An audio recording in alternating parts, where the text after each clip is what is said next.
आप सभी दर्शकों का बहुत बहुत स्वागत है देश न्यूज के खास कार्यक्रम प्रेस वार्ता में। मैं हूं आपके साथ निशा। दर्शकों, प्रेस वार्ता में आज हम जानेंगे देश दुनिया की तमाम बड़ी खबर, बड़ी अपडेट। ऐसी कौन सी खबर है जो आज सुर्खियों में और अखबारों में प्रमुखता से प्रकाशित हुई है। हमारे साथ एडिटर इन चीफ जय श्रीवास्तव जी, हमारे साथ एडिटर सूरज जी, हमारे साथ उत्तराखंड से महेश जी, हमारे साथ ज्ञानेश जी उत्तर प्रदेश से हैं, जो आज की तमाम बड़ी अपडेट, तमाम बड़ी खबर आप तक पहुँचाएंगे। और सबसे पहले हम जानेंगे, क्योंकि आज 8 राज्यों के 57 सीटों पर जो है वोटिंग शुरू हो चुकी है और वाराणसी से मोदी जो हैं वो तीसरी बार मैदान में है। तो सबसे पहले हम जानेंगे हमारे एडिटर सूरज जिसे कि तमाम और क्या अपडेट सामने आ रही है, क्योंकि 8 राज्यों के 58 सीटों पर वोटिंग शुरू हो चुकी है। पहली खबर है अमेरिका से है कि जो पूर्व राष्ट्रपति डोनाल्ड ट्रंप है उनको तगड़ा झटका लगा है। कोर्ट ने उनको दोषी करार दिया है। पहला मामला है जो किसी पूर्व राष्ट्रपति को किसी मामले में दोषी करार दिया गया है। मैं बता देना चाहूँगा, इस समय अमेरिका पूरी तरह से चुनावी माहौल में है और ऐसे स्थिति में जो राष्ट्रपति पद के मुख्य दावेदार है और जिनके अभी लग रहा है कि पलड़ा भारी भी है, उनको उनके खिलाफ इस प्रकार का डिसीजन आना अपने आप में ये दर्शाता है कि निश्चित रूप से ये इस चुनाव में प्रभाव डालेगा। बिल्कुल। उनके जो सीनेटर है उन्होंने बयान दिया है, डोनाल्ड ट्रंप के सीनेटर ने, कि ये डोनाल्ड ट्रंप के खिलाफ नहीं जाएगा बल्कि उनके पक्ष में ये बात जाएगी, क्योंकि एंड चुनाव के पहले इस प्रकार का कोई निर्णय जो है ये लगता है कि ये चुनाव को प्रभावित करने के लिए ही दिया गया है और इससे कोई फर्क नहीं पड़ेगा। मैं बता देना चाहूँगा कि इस डिसीजन से कोई इसलिए फर्क नहीं पड़ेगा क्योंकि डोनाल्ड ट्रंप को राष्ट्रपति बनने से नहीं रोक पाएंगे, चुनाव लड़ने से नहीं रोक पाएंगे और उनके पास अभी और सुप्रीम कोर्ट में जाने का भी जो है अवसर प्राप्त है।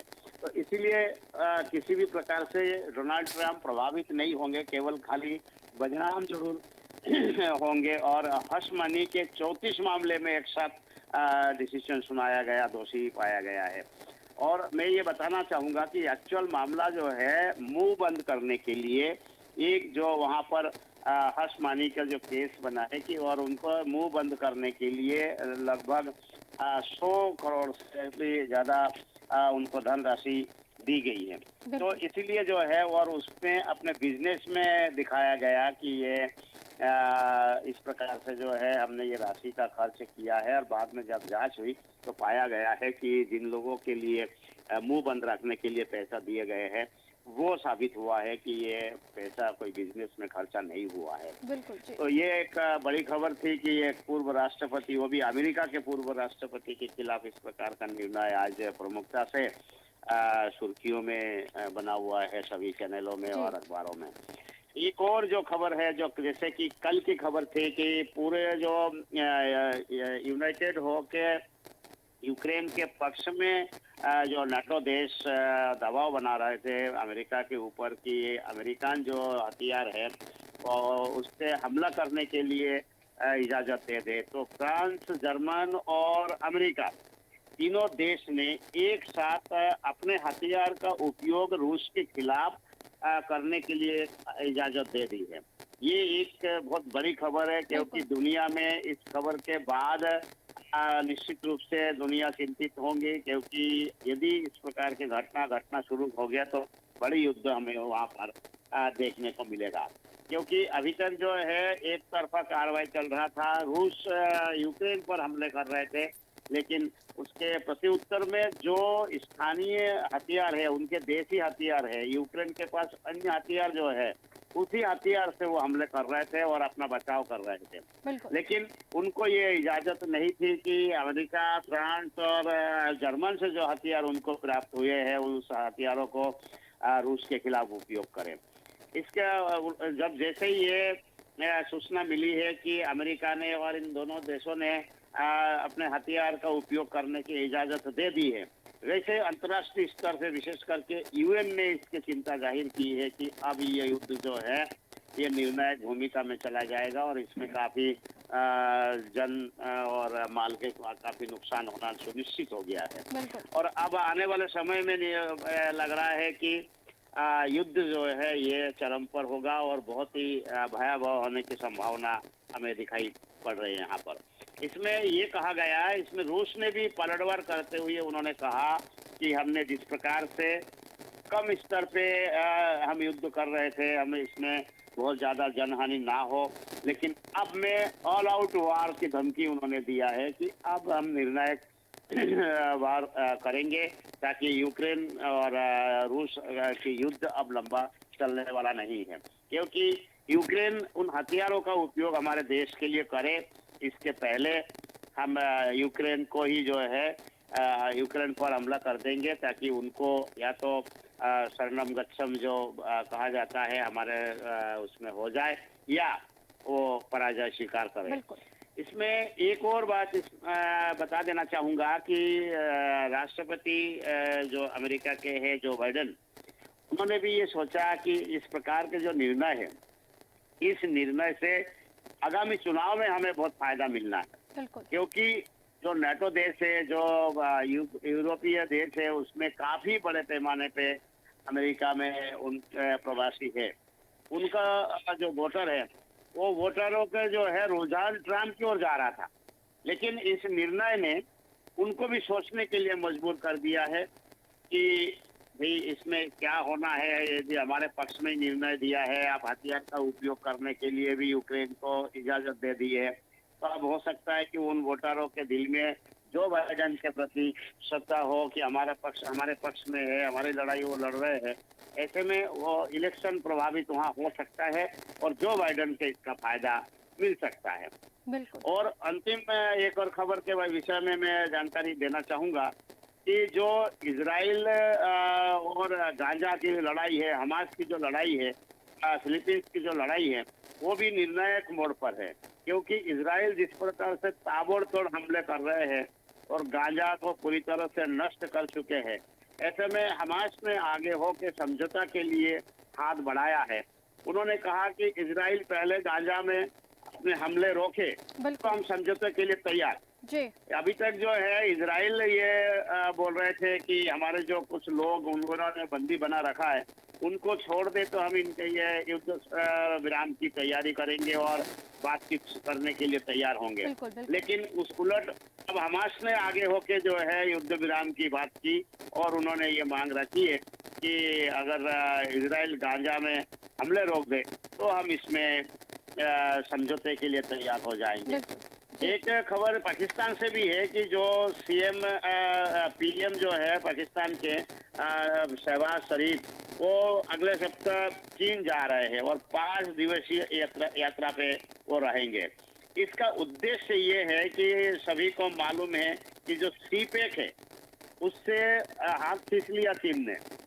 अगर सीपेक से हाथ खींच लेते हैं तो निश्चित रूप से पाकिस्तान को भारी नुकसान होगा और इसमें ये देखा जाएगा कि जो विरोध हो रहा है, जैसे पाकिस्तान के सरकार के खिलाफत करने वाले जो लोग सड़कों पे है, चीन के वैज्ञानिक, इंजीनियर और कर्मचारियों या अन्य अधिकारियों की हत्या कर चुके हैं, उससे चीन ने ये चिंता जाहिर की थी कि भाई पाकिस्तान जो है हमारे जो रक्षा करने में सक्षम नहीं है, इसलिए हम सीपेक के जो बात है वो आप नहीं करेंगे, हम काम भी नहीं करेंगे और आगे फंड भी नहीं करेंगे देंगे। इसको समझाने के लिए शहबाज वहाँ पर जा रहे हैं कि हम सीपेक 2 डील करें। आप एक को जिस प्रकार से अधूरा छोड़ दिया उसका भी पूरा करिए और सीपेक 2 का डील भी करें, ताकि चीन से यहाँ पर आर्थिक मदद पाकिस्तान को मिलता रहे, क्योंकि यदि पाकिस्तान को चीन से मदद मिलना बंद हो जाएगा तो भूखमरी की एक संभावना वहाँ पर व्यक्त की जा रही है। तो ऐसी स्थिति में पाकिस्तान जो है एक बार और चीन के चुंगल में फंसने के लिए खुद ही जाके जो है ड्रैगन के मुंह में समाने के लिए वहाँ तैयार हो रहे हैं। इसका असर कुछ ही दिनों में अगर ये डील हो जाती है तो निश्चित रूप से जो है जो अमेरिका है वो भारत पाकिस्तान पर जो अभी भी थोड़े बहुत जो मेहरबानी कर रहे हैं ये सब बंद कर देंगे और पूर्ण रूप से पाकिस्तान चीन के उसमें समा जाएगा और जो विस्तार नीति है चीन का उसका शिकार पाकिस्तान बन जाएगा। बिल्कुल जी जी। जी बिल्कुल, और तमाम राष्ट्रीय स्तर की खबरें जान लेंगे हमारे साथ एडिटर सूरज जी, क्योंकि 8 राज्यों की 57 सीटों पर वोटिंग शुरू हो चुकी है। लोकसभा चुनाव का अंतिम चरण यानी कि 7वें चरण का जो चुनाव है वो शुरू हो चुका है, और इस बार हम देख सकते हैं कि वाराणसी से मोदी तीसरी बार मैदान में है। और क्या तमाम अपडेट सामने आ रही है, दर्शकों के साथ साझा करें। बिल्कुल निशा, जैसे हम देख रहे हैं कि 17वीं लोकसभा के चुनाव के लिए कुछ लोगों को 17वीं लोकसभा के सदस्यों को चुनना है और प्रधानमंत्री को चुनना है। तो सीधी बात है कि जिस तरह से देखा जा रहा है कि मतदान को लेकर के उत्साह भी देखा गया है और कहीं ये चीज भी सामने आई है कि उदासीनता भी देखी गई है। तो चुनाव आयोग की और राजनीतिक दलों की पूरी कवायद है कि आज जो अंतिम चरण का मतदान होना है उसमें ज्यादा से ज्यादा प्रतिशत का बिल्कुल। मतदान हो, क्योंकि यदि हम पिछले 2 चुनावों का देखें तो इन 57 सीटों की, जिनके 8 राज्यों के जो 57 सीटों पर आज चुनाव होना है, इस पर 2014 में 65.07% मतदान हुआ था और 2019 में 65.24% मतदान हुआ था। आज यदि 66% तक मतदान पहुंचता है तो ये पिछले 3 चुनाव का रिकॉर्ड मतदान होगा। और कोशिश है कि चाहे चुनाव आयोग की कोशिश हो या राजनीतिक दलों की कोशिश हो कि मतदान का प्रतिशत बढ़ाया जाए। मैं बताना चाहूंगा कि आज जिन 8 राज्यों की 57 सीटों पर मतदान हो रहा है उसमें उत्तर प्रदेश की 80 में से 13 सीटें हैं, पंजाब में की सभी 13 सीटों पर आज मतदान हो रहा है, पश्चिम बंगाल की 42 में से 9 सीटों पर मतदान हो रहा है, बिहार की 40 में से 8 सीटों पर मतदान हो रहा है और उड़ीसा की 21 में से 6 सीटों पर मतदान है, हिमाचल की सभी 4 सीटों पर आज मतदान होना है, झारखंड की 14 में से 3 सीटों पर मतदान है, चंडीगढ़ की 1 सीट इसमें शामिल है और वहां पर भी आज मतदान हो रहा है। बिल्कुल। यहाँ पर कई वीआईपी सीटें हैं, हॉट सीटें हैं। बात करें वीआईपी सीट की तो वाराणसी की जो सीट है जहाँ पर कांग्रेस के अजय राय सामने हैं, वहीं प्रधानमंत्री नरेंद्र मोदी की यह सीट है जहाँ पर आज मतदान होना है। दूसरी तरफ उत्तर प्रदेश की बात करें तो उत्तर प्रदेश की गोरखपुर जो सीट है और इस सीट पर सीधा दखल माना जाता है उत्तर प्रदेश के मुख्यमंत्री योगी आदित्यनाथ का। यहाँ पर 2 एक्टर मैदान में हैं। रवि किशन यहाँ से चुनाव लड़ रहे हैं, साथ ही उनके सामने एक जो एक्ट्रेस हैं काजल, वो सामने हैं। बात करें हमीरपुर सीट की तो हमीरपुर सीट पर 5वीं बार अनुराग ठाकुर मैदान में उतरे हैं। वो पिछली 4 बार जीत चुके हैं या जीत का चौका लगा चुके हैं और 5वीं बार यहाँ से मैदान में है। बठिंडा की हरसिमरत कौर चर्चा में है क्योंकि वो पंजाब इस सीट पर जो है पंजाब की सभी सीट पर जितने प्रत्याशी हैं 904 प्रत्याशी आज मैदान में, तो इन 904 प्रत्याशियों में सबसे ज्यादा आर्थिक रूप से संपन्न हरसिमरत कौर है। उनकी संपत्ति को लेकर भी चर्चा कई बार पहले हो चुकी है और हरसिमरत कौर यहाँ से मैदान में है। बात करें बिहार की 2 सीटें चर्चा में हैं, जिसमें से एक सीट है पाटलिपुत्र सीट जहाँ से लालू यादव की बेटी मीसा भारती चुनाव मैदान में है और वो लगातार 3री बार यहाँ से चुनाव लड़ रही हैं। दूसरी एक और सीट है वो बिहार की पटना साहिब सीट है। पटना साहिब सीट पर रविशंकर प्रसाद चुनाव मैदान में है और हिमाचल प्रदेश की एक और सीट है जो चर्चा में है और वो सीट है मंडी सीट, क्योंकि यहाँ के मंत्री विक्रमादित्य सिंह और अभिनेत्री कंगना रनौत यहाँ से चुनाव मैदान में है। तो जैसे ही इस सीट पर चुनाव की घोषणा हुई थी और भारतीय जनता पार्टी के द्वारा कंगना रनौत के नाम की घोषणा की गई थी, तब से इस सीट चर्चा में आ गई थी, क्योंकि यहाँ पर जो दावेदारी ठोक रहे थे भारतीय जनता पार्टी के प्रत्याशी के रूप में कि उनको टिकट मिलना चाहिए, दिनेश भाटी, उनको टिकट न मिलने से वो नाराज हो गए थे और नाराज हो जाने के बाद में उन्होंने निर्दलीय प्रत्याशी के रूप में चुनाव लड़ना पसंद किया। तो एक तरफ जहां भारतीय जनता पार्टी से बगावत करके निर्दलीय प्रत्याशी दिनेश भाटी मैदान में है, दूसरी तरफ कंगना रनौत और विक्रमादित्य के बीच जो चुनावी जंग लड़ी गई और चुनाव में जुबानी जंग लड़ी गई, वो जुबानी जंग चर्चा में रही है। एक तरफ जहाँ इस सीट पर हमने देखा है कि हुस्न परी की बात हुई, यहाँ रेड मीट की बात हुई, तो इन तमाम बयानों को लेकर के सीट चर्चा में रही है। इसके बाद यदि मैं बात करूं कि चंडीगढ़ की एक और सीट मनीष तिवारी और मनीष तिवारी की जो सीट है वो भी चर्चा में है।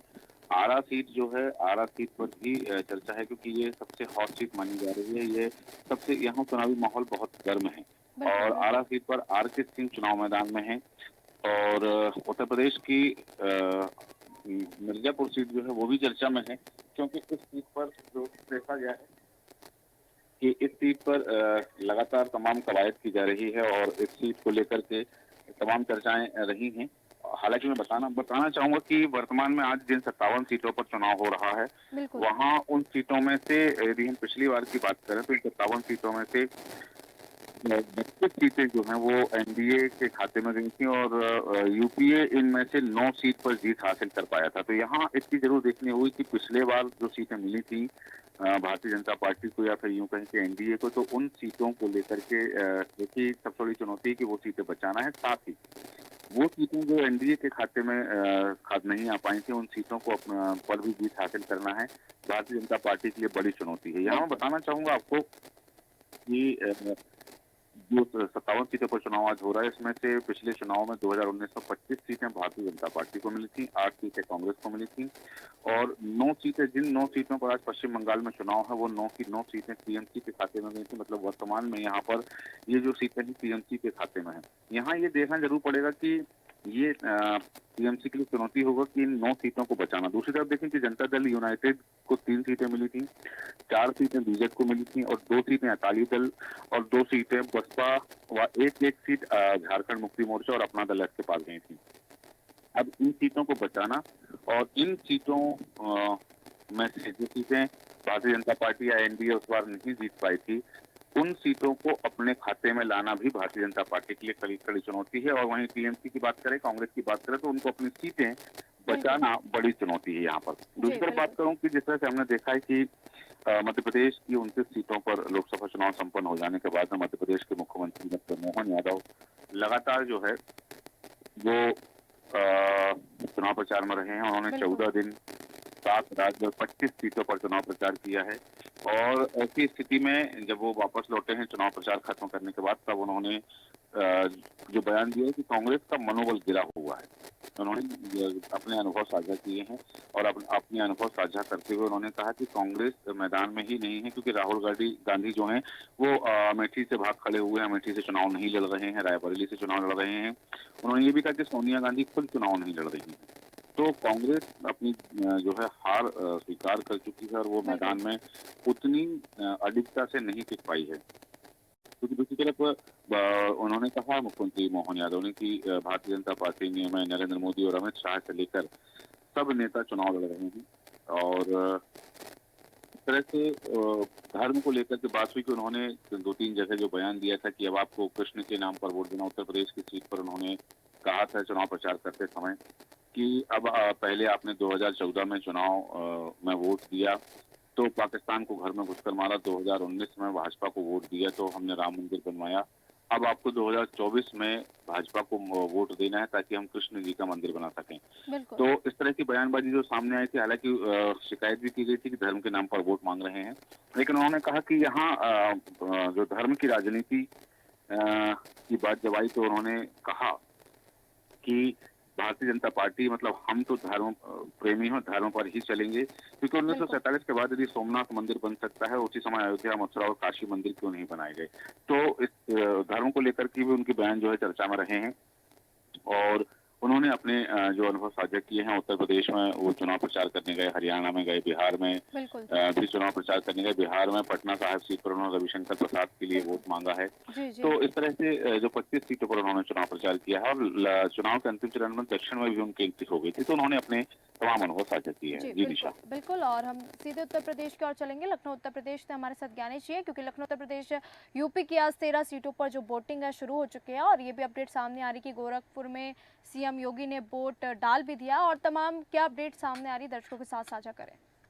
निशा, देखिए सबसे पहले बताना चाहूंगा कि जो उत्तर प्रदेश में 7वां चरण आज है और उसमें अगर बात करें 13 लोकसभा सीटों पर मतदान की शुरुआत सुबह 7 बजे से हो चुकी है और शाम को 6 बजे तक वोटिंग होनी है। जो वो जगह है महाराजगंज है, गोरखपुर है, कुशीनगर लोकसभा में मतदान चल रहा है। वहीं देवरिया, बांसगांव, घोसी लोकसभा की सीट पर मतदान चल रहा है। तो इस तरीके से जो है मतदान लगभग 13 लोकसभा सीटों पर 144 प्रत्याशी चुनावी मैदान में, और इनमें अगर हम बात करें तो 134 पुरुष की संख्या और 10 महिला प्रत्याशी चुनावी मैदान में। शांतिपूर्ण चुनाव संपन्न कराने के लिए लगभग 3 विशेष प्रेक्षक लगाए गए हैं और 13 सामान्य प्रेक्षक हैं। वहीं अर्धसैनिक बल समेत पुलिस तैनात किए गए हैं। 7वें चरण में 25,658 पोलिंग बूथ, जिसमें 4,165 क्रिटिकल है। वहीं हम बात करें तो 7वें चरण में 1,08,349 मतदान कार्मिक तैनात किए गए हैं और 50% से अधिक मतदेय स्थलों पर 13,092 लाइव वेबकास्टिंग लगाई गई हैं और 2,304 मतदेय स्थलों पर वीडियोग्राफी भी की गई है। बता दूं कि इसी कड़ी में योगी आदित्यनाथ ने गोरखपुर में बूथ संघ नंबर 223 पर वोट डाला है और जी 4 जून को जो कि ये फैसला आना है कि किसकी सरकार बनने जा रही है। वहीं मैं बात करूंगा कि इसी के बीच में बड़ी खबरें आ रही कि मिर्जापुर में कई जगहों पर ईवीएम की खराबी आई है। वो 175 ईवीएम खराब हुई हैं बूथ संख्या 175 पर और मझवा में बूथ संख्या 269 पर ईवीएम की खराबी की शिकायत लगातार बिल्कुल। प्रशासन को की जा रही है। वहीं बात करें तो देवरिया में भी ईवीएम की खराबी को लेकर शिकायत की गई है कि देवरिया में कई जगह मशीन की खराबी आ रही है और बूथ नंबर 137 पर पर्ची नहीं दिख रही है। जैसा वहीं मैं बात करूंगा कि उत्तर प्रदेश में लगातार भीषण गर्मी चल रही है और लगातार कहीं न कहीं लोगों की मौतें हो रही हैं। वहीं लखनऊ में भीषण गर्मी ने 3 दशकों का पूरा रिकॉर्ड तोड़ दिया है और 29 साल बाद 45 डिग्री के पारा पहुंचा है राजधानी बिल्कुल। लखनऊ का। वहीं लखनऊ में साल 1995 में ऐसी गर्मी पड़ी थी। उसके बाद में अब जाकर 2024 में ऐसी गर्मी पड़ रही है और राजधानी लखनऊ में गर्मी में अब तक 9 लोगों की मौत हो चुकी है। बिल्कुल। निशा मैं बात करूंगा कि जो कांग्रेस के चेयरमैन हैं सीपी राय वो लगातार मिर्जापुर में मतदान स्थल पर जो चुनावी लोग पहुंचे थे और उनमें लगभग 7 होमगार्ड समेत 12 लोगों ने और 3 सफाई कर्मी, एक चकबंदी अधिकारी और एक सेमो कार्यालय के कर्मचारी है जिसकी मौत हो गई। उसी को लेकर उन्होंने कल प्रेस वार्ता किया। उन्होंने कहा है कि नाराजगी जताते हुए कि जो भारतीय जनता पार्टी की सरकार है चुनाव के चलते इन कर्मचारियों पे ध्यान नहीं रख पाई जिसकी वजह से उनकी मौत हो गई है और सरकार के द्वारा ना तो चुनाव कर्मियों के रहने खाने और ना ही उनके स्वास्थ्य को लेकर कोई उचित प्रबंध किया गया है, ना बिल्कुल। ही उनके आवागमन के लिए कोई भीषण गर्मी में कोई अनुकूल व्यवस्था की गई है। और डॉक्टर राय ने यह भी कहा कि कांग्रेस पार्टी मांग करती है कि भारतीय जनता सरकार जो है मृत कर्मियों के परिजनों को 50 लाख रुपए का मुआवजा देकर उन्हें तत्काल राहत एवं परिवार में किसी एक सदस्य को नौकरी देने का काम करे। बिल्कुल। जी। वहीं एक बड़ी खबर आई है बिजली विभाग से निशा की जो जिम्मेदारों ने उपभोक्ताओं के ऊपर करोड़ों रुपए दबा लिए हैं और प्रिंसिपल अकाउंट जनरल ने मध्यांचल के एमडी जो हैं एक रनावत उनसे जवाब मांगा है, मुआवजा न देने पर ही मांगा है, जवाब दिया है कि विद्युत कर्मचारियों पर कार्रवाई न होने पर जवाब मांगा है कि 1,89,हजार उपभोक्ताओं को देरी से कनेक्शन दिया गया है और उपभोक्ताओं के 13 करोड़ 33 लाख रुपए दबाए हैं मध्यांचल विभाग। जी। जी। महीनों बाद जारी किए बिजली के कनेक्शन आखिर क्यों देरी हुई? हर्जाने में दिया गया कोई भी पैसा प्रिंसिपल अकाउंट जनरल की ऑडिट रिपोर्ट में खुलासा हुआ है बिल्कुल। और 30 दिनों में कनेक्शन नहीं देने पर देना होता है मुआवजा। जी। तो जी। इस तरीके से देखिए निशा तो उपभोक्ताओं को रोजाना 50 रुपए देना होता है मुआवजा। जी, बिल्कुल। और उत्तराखंड की हम तमाम अपडेट ले लेंगे। उत्तराखंड से हमारे साथ महेश जी हैं। महेश जी, उत्तराखंड में तमाम आज की जो बड़ी खबरें, बड़ी अपडेट जो सामने आ रही है, दर्शकों के साथ साझा करें। नेता जी मैं आपको बता दूं उत्तराखंड में के जो सीएम हैं उत्तराखंड धामी उन्होंने 20 दिन में 10 राज्य और 60 सभाएं की हैं। ये सबसे ज्यादा सभाएं करने वाले मुख्यमंत्री हैं। इनकी जो डिमांड रही है वो लगातार बढ़ रही ये इसी कारण से उन्होंने क्योंकि जो पहले प्रस्तावित जो सभा थी वो लगभग लगभग 45 थी लेकिन 15 सभाएं उन्होंने फिर की है। जी। साथ ही मैं आपको बता दूं कि यहाँ पर जो नैनीताल और पॉलिटिक्स सीटें हैं उनका जो चुनाव परिणाम है वो सबसे पहले आएगा क्योंकि वहाँ का जो पोस्टल बैलेट कम होने की वजह से इसका परिणाम सबसे पहले आ जाएगा। बिल्कुल। निशा जी मैं आपको बता दूं कि यहाँ दून घाटी जो फूलों की घाटी कही जाती है वो 1 जून को प्रतिवर्ष खुलती है। इस बार भी वो लगातार 1 तारीख में खोल दी गई है और सेनानी माँ के लिए प्रस्थान कर रहे हैं। जी। साथ में बता दूं निशा जी 157 साल पहले यानी कि 1867 में इतनी गर्मी पड़ी थी जो अभी उत्तराखंड राज्य में 43.2 यही रिकॉर्ड मौसम विभाग ने जो जारी किया है उसी के अनुसार ये 157 साल बाद इतना गर्म उत्तराखंड का पहाड़ रहा है। जी। नेहा जी, मैं आपको बता दूं कि विकासनगर में एक नाबालिग लड़की का अपहरण हो गया था। उसको लेकर के वहाँ के स्थानीय लोगों ने लगातार वहाँ पर 11 बजे से लगभग मार्केट बंद कराई। इससे पर्यटकों को बहुत दिक्कतें रही हैं और अभी तक वैसे अपहरणकर्ता का नहीं पता लगा है, लेकिन लगातार पुलिस दबिश दे रही है। जी, बिल्कुल।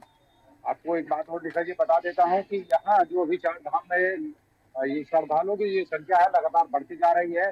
पुलिस लगातार व्यवस्था कर रही है कि किसी भी तरीके का जाम वगैरह ना लगे, लेकिन चूंकि संख्या इतनी ज्यादा है, उस कारण से कहीं ना कहीं जाम को से रूबरू होना पड़ रहा है। बिल्कुल। तो एडवाइजरी ये जारी की है अभी मुख्य सचिव राधा रतूड़ ने एडवाइजरी जारी की है कि किसी भी तरीके से वीआईपी जो दर्शन है वो बंद कर दिए जा रहे हैं। 10 जून तक के लिए एडवाइजरी जारी कर एसओपी जारी कर दी गई है। जी, बिल्कुल।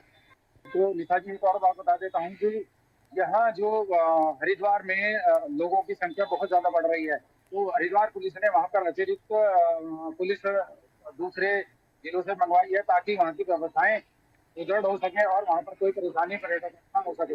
जी, बिल्कुल। बहुत-बहुत धन्यवाद महेश जी, तमाम उत्तराखंड के अपडेट देने के लिए। हमारे साथ एडिटर इन चीफ जय श्रीवास्तव थे, जिन्होंने तमाम अंतर्राष्ट्रीय खबरों में क्या कुछ खास है वो बताया। चूँकि 8 राज्यों की 57 सीटों पर वोटिंग शुरू हो गई, तमाम इसको लेकर अपडेट हमारे एडिटर सूरज जी ने तमाम जानकारी आप तक साझा की। उत्तर प्रदेश में भी लगातार मतदान जो है वो शुरू हो चुका है। तमाम अपडेट आप तक पहुँचाई। तो दर्शकों, प्रेस वार्ता में फिलहाल इतना ही। मुझे दीजिए इजाज़त। नमस्कार।